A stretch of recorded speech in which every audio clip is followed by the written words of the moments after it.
Breaking news mga kaibigan! Meron po tayong magandang balita ngayong gabi.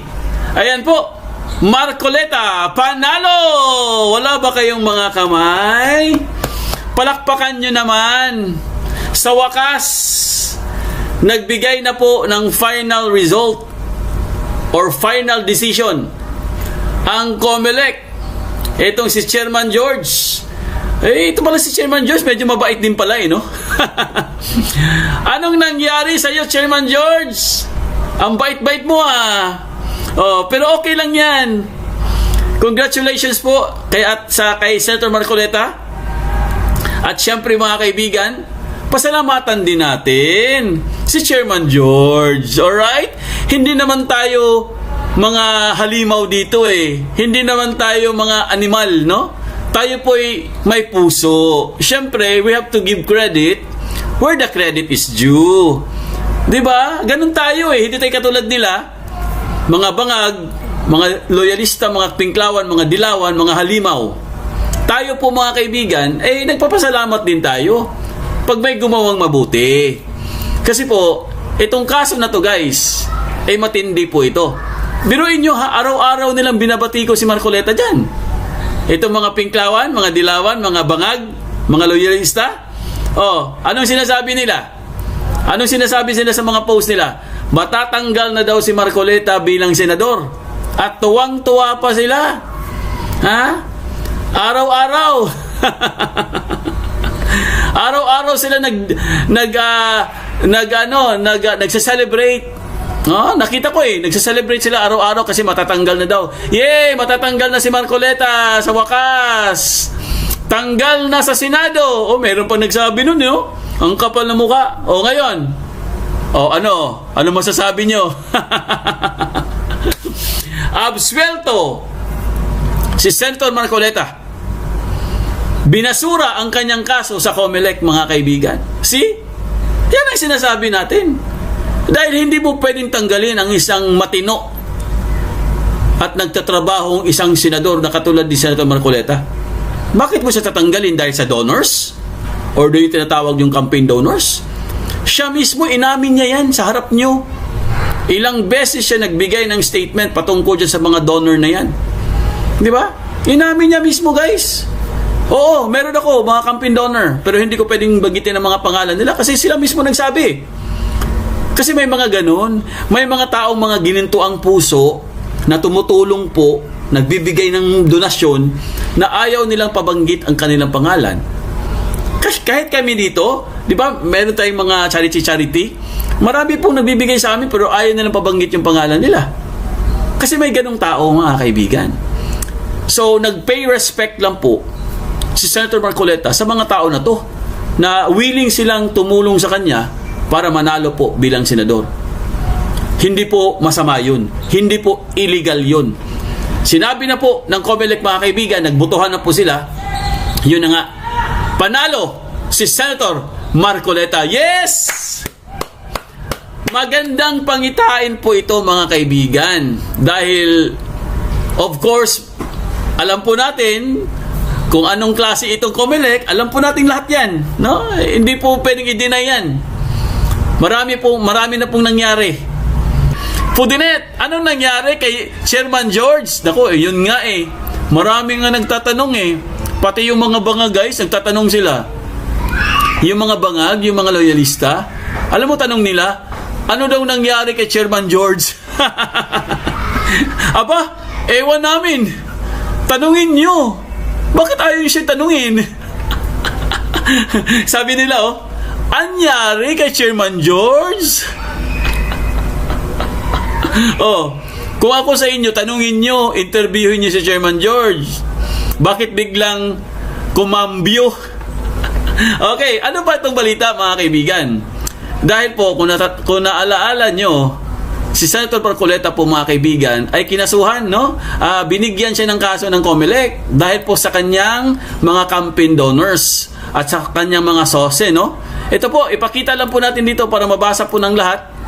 Ito pong nangyayari ngayong gabi na talagang ako po'y masayang-masaya po mga kaibigan na sa wakas po ay panalo po ang ating Senator Marcoleta. Deserve niya po ito, mga kaibigan. No? Deserve niya po ito, guys. Ito, ipakita lang po natin. Ayan po, ang balita ngayong March 18. Breaking news! COMELEC ibinasura ang investigasyon laban kay Senator Rodante Marcoleta. Anyari, Chairman George? Sabi ng mga bangag, anyari! Kawawa naman sila. Sabi nila, anyari kay Chairman? Bakit siya ganyan? Alam mo, sinabi nila, guys, bumaliktad na daw si Chairman. Sila naman ngayon. Kasi po, yan po yung pangarap nila. Oo. Lahat sila, guys, pangarap nila yan na matanggal po si Senator Marcoleta sa Senado. Grabe ang kanilang expectation sa totoo lang sobra po ang kanilang expectation, guys. Kaya, di ba sabi ko nga sa inyo, araw-araw sila nagse-celebrate, araw-araw sila nagbablog dahil nga matatanggal na daw si Senator Marcoleta. Kaso lang, mga kaibigan, nagbago ang ihip ng hangin.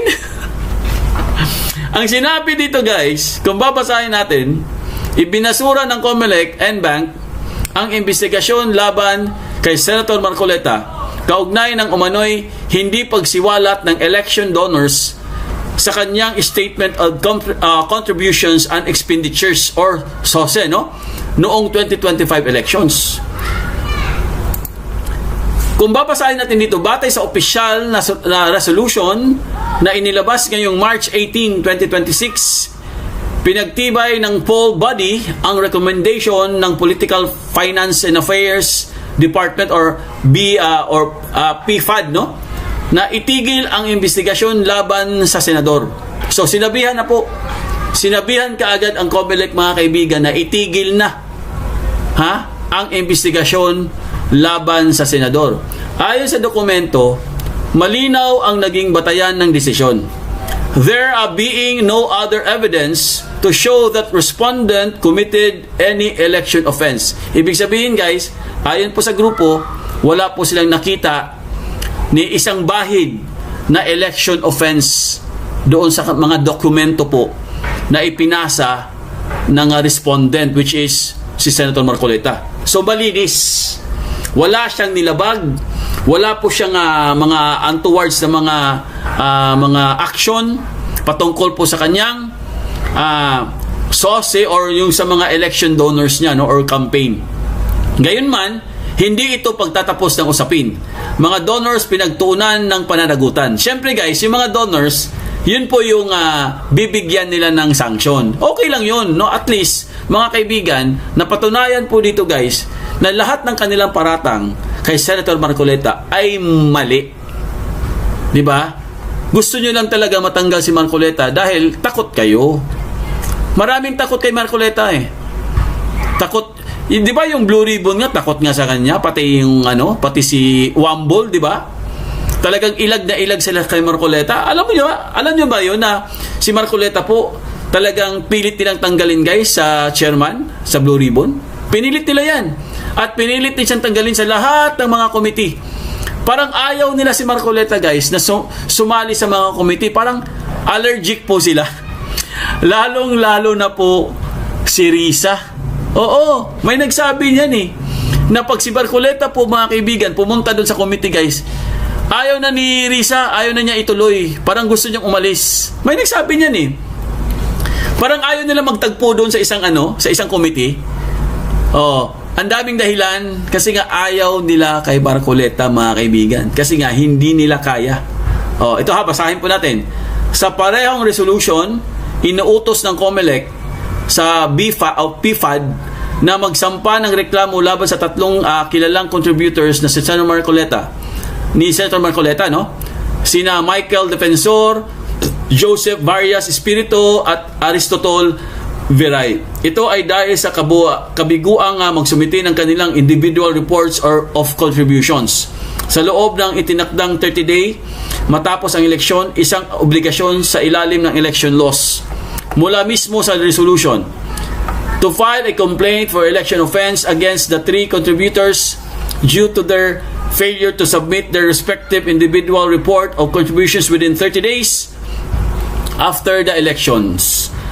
Konteksto, SOSE at pananagutan sa election.